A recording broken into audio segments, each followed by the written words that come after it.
Bonjour à tous, vous êtes sur Wing Passion FR, l'émotion du cinéma et du cosplay. Aujourd'hui dans Rétro Animé, on va parler d'un avion de chasse qui peut se transformer en robot. Et là, je suis sûr dans vos esprits, vous pensez à ça. Alors là, pas du tout.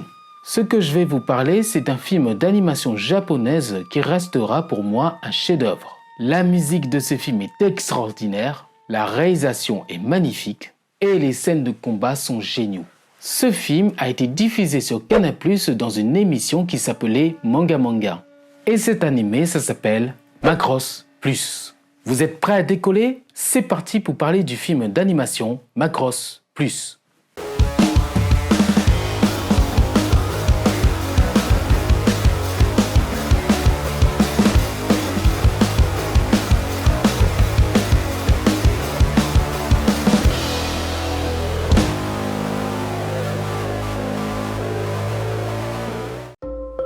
Macross Plus est un film d'animation théâtrale de la série Macross.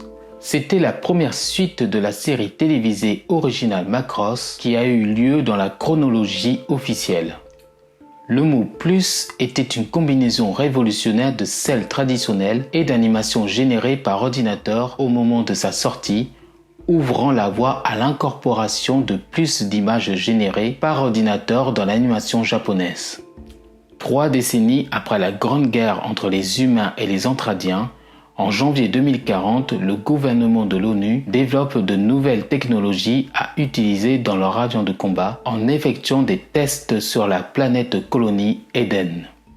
Les pilotes d'essai militaires et d'anciens amis d'enfance, le canon lâche Isamu Alva Dyson et la race mixte Zantradien Gul Goaboman sont sélectionnés pour chaque pilote d'un nouvel avion YF-19 de Shinsei Industries et YF-21 du General Galaxy pour le projet Supernova, a choisi le plus récent successeur du chasseur variable VF-11.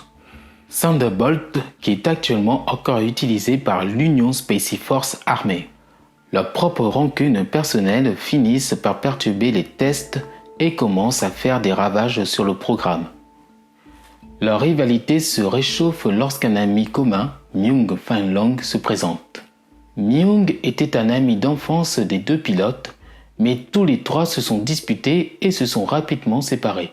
Cela est évoqué tout au long de l'histoire et la preuve de la relation tendue entre Myung et l'un ou l'autre des 2 hommes est évidente, tandis que leur dégoût l'un pour l'autre est évident. Quand ils se rencontrent à nouveau, il découvre que Myung est maintenant le producteur de Sharon Apple, l'artiste le plus en vogue de la galaxie qui se trouve être un hologramme d'intelligence artificielle. À l'issue du public, l'intelligence artificielle de Sharon est incomplète et oblige Myung à fournir des émotions lors des concerts. Après la sortie de Macross 2 par Big West en 1992, Shoji Kawamori, membre du personnel original de Macross, a commencé à travailler sur une véritable suite de la série Macross originale. Pour représenter de manière réaliste les scènes de vol intenses de l'animé, Kawamori, avec le chorégraphe et animateur d'action Hishiro Itano et d'autres membres du personnel, s'est rendu à Edward Air Force Base pour quelques séances d'entraînement avec l'école de combat aérien Air Coma USA.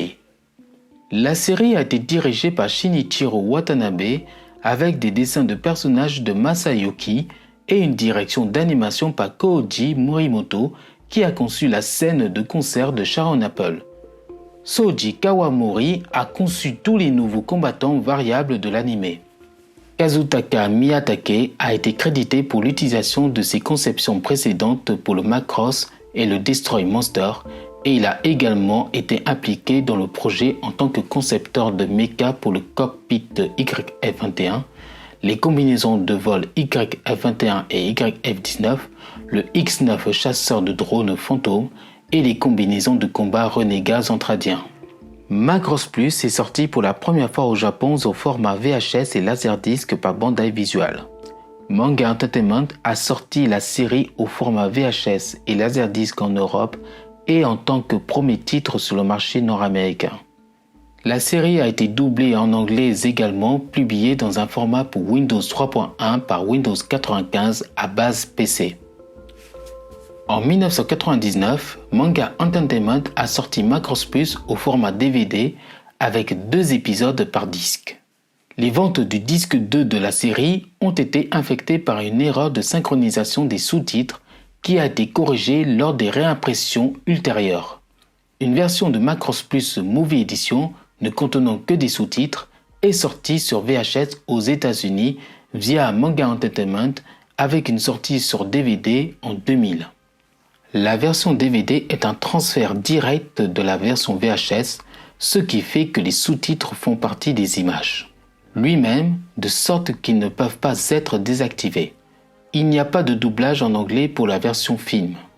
Pour célébrer le 30e anniversaire de Macross en 2012, l'OAV et le Movie Edition ont été remasterisés en HD et sortis dans le cadre de The Super Dimension Macross Blu-ray Box Set Complete Edition, contenant toutes les séries et films Macross produits jusqu'à présent.